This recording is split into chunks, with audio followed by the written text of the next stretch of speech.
Good morning, or good afternoon, wherever you may be, or good evening, or good night. This is Jen at JensArtyInclinations, a place to create, share, and play. Hello everyone, I am doing an unboxing for your creative studio, and look at all of the gorgeous pieces that came in the box this time. So I'll just go through them. We have some beautiful stamps, and these are all art based, and I know I'll get a lot of use out of them. A gorgeous washi tape.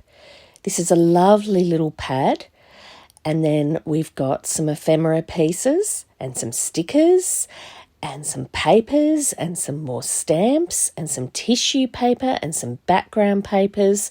Just a beautiful box, absolutely packed. So today I thought what I'd do is I'd just do a little spread for you in one of my journals.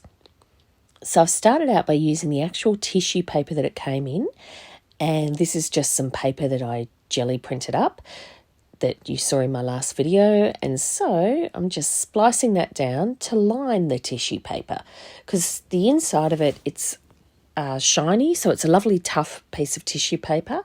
And I thought what I'd do is I'd make sort of like an envelope that opens out and out again. Now, all the links for your creative studio, they're underneath in the description. So you could actually get subscription boxes from them. You can also pick up some individual pieces. She just has the most gorgeous curated boxes that I've ever come across, actually. So yeah, well worth it, and you'll just be able to make so many things, and it's really nice how they match each other. So then you can actually make a whole project just using that one box, and you know that everything's going to go together. And they usually have a little theme, and this one had a bit of an art theme to it, which is really lovely. So there we go, just slicing down this piece of paper that I'm using as the lining, and then all I'm doing is I'm sticking that in as a backing. And see, I'm just folding the ends over, it just gives it a nice finish. And I'm always inspired to make so much when these boxes come in. So today, I keep making ephemera lately, and I thought I just want to do a journal page. So it's actually in one of my altered books that I'm doing at the moment, and it's sort of junk journal style. And I really wanted to do an envelope flip out in it, and so this lovely large piece of tissue paper that all the goodies come in, it was perfect. And it's also just a bit stronger, especially now it's going to be lined. It'll be even stronger again. So look, I'm gluing over the whole piece. It'll just help me make sure that there are no air bubbles. I'm not too fussed if any of it crinkles. And I've got to tell you, I found this hard to line up. It really shouldn't have been as hard as what it was. So I cut all that faffing out for you for a change. Look, don't worry. I'm sure you'll still see some other faffing. It is one of my videos after all. But just lining that. And doesn't the colour go beautifully with that gorgeous tissue paper of Amanda's that all the goodies come in? So I love finding uses for these. I'll often cut out the little images and use just them. There's a number of different things you can obviously do with them. Just really lovely.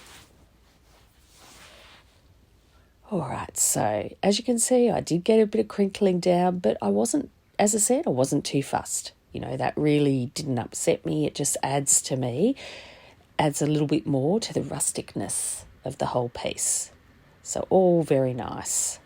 Okay, here we go. Just gluing down the flap there.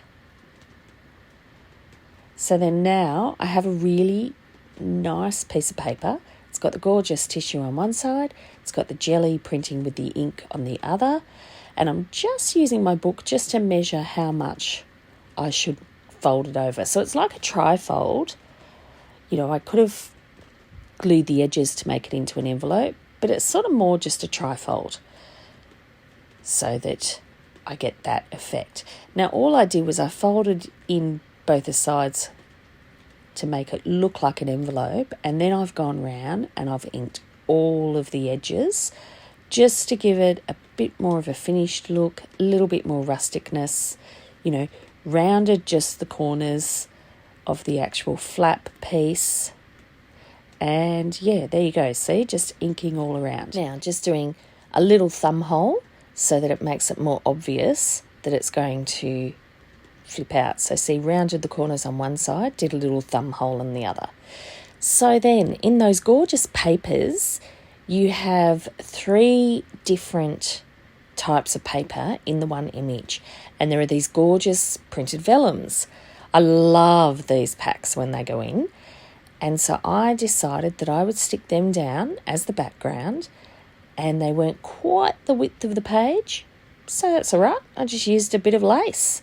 So look, I popped the lace down first, and then I put the vellum over the top of that. So I'm just smooshing down the glue because that just makes it a bit of a, wider, better surface for the actual lace to go down. And, that was quite easy. That's some of the lace that I picked up from Witchcraft You Do. I always find that she has gorgeous laces there, just some that are a bit different to other places. Otherwise, I get them from op shops, but I do like her range. Anyhow, there you go. Just sticking that down again. And voila. And then as you can see, I've got the actual vellum pieces over the top. Now, the one on the left, I did with glue stick, and I realised that that was a bit of a mistake because I did end up with it all crinkling. As much as I really love that look, it wasn't actually what I was going for in this particular case. So what I did was I went around it with double-sided tape. So this is just, one of those rolls that you can pick up anywhere from the $2 shop to, one of the more expensive branded ones. And then I put a finer layer of glue in the centre. So I did find that was heaps better, and it all got stuck down without any crinkles, which was, yes, very nice. Although the crinkles were good too because it added to the sound when you're turning the pages. And me, I love that crinkle sound of paper. It's just yummy, yummy, yummy. But anyway, that was a better way to stick it down. So as I always say, learn from my mistakes. There'll be lots of them. This is me just tying a slip knot over, which is basically a clove hitch or just a basic hitch. And I just added a little bit of glue to make it feel stronger. So that's a split pin that's through the centre, and that was one of the fussy cuts that the piece came in. Now, I've made this really, really simple. All I've done is a single one with a split pin, and I've done it round individually once. Isn't that cool? Now then, I decided in the end I was going to do some charms, but this butterfly sort of popped out at me, so I thought, I haven't used any of these buttons yet, and so I popped that on the end. Worked beautifully. It's one of those little twisty pieces of string. This is one of the ones that came in one of the packs at your creative studio. See, everything gets used, even the packaging. And I was having trouble putting it through, so little tip, add a little bit of glue on the end, and then you just can find that you get a smoother, easier end to put through. It's like the old-fashioned how you used to wet the end of threads, by putting it in your mouth. And, how easy is that? So see, I unwound the little ropey piece of jute, put one through each side of the buttonhole, and then I could tie a knot on the top. How cool is that? So easy, such an easy way to put it on, and it means that I know that it'll always face upwards when I'm actually putting it in the page. Very cute. So picked up these little butterfly buttons somewhere cheaply recently, so they went beautifully with her kit. Lovely colours, lovely little bit of attachment, but it's still nice and thin. So there you go. There's my little trifold. Now on the other side, I had to use one of these giant stamps that were in the little ephemera cutouts kit, And I love these little pieces of paper, so I decided that that's what I'd tuck in. Didn't need to do much. I just inked around the edges and used one of the little stamps for a corner and forgot to put it on my block, so quickly smooshed it on. Now, when you're using the stamps, there is a backing on them that you just need to peel off. It's a clear layer of backing. So there you go. Gluing around two sides of that. How fabulous is that huge stamp? I just absolutely love it. I was going to put it on the envelope as an actual stamp to make the trifold look like an envelope. But yeah, I couldn't resist on the other side. I thought, oh, that's just too cute. So then I decided, look, let's just do a quick hidden paper clip and use another few of the cutouts. So one of the cutouts as the actual closure piece there.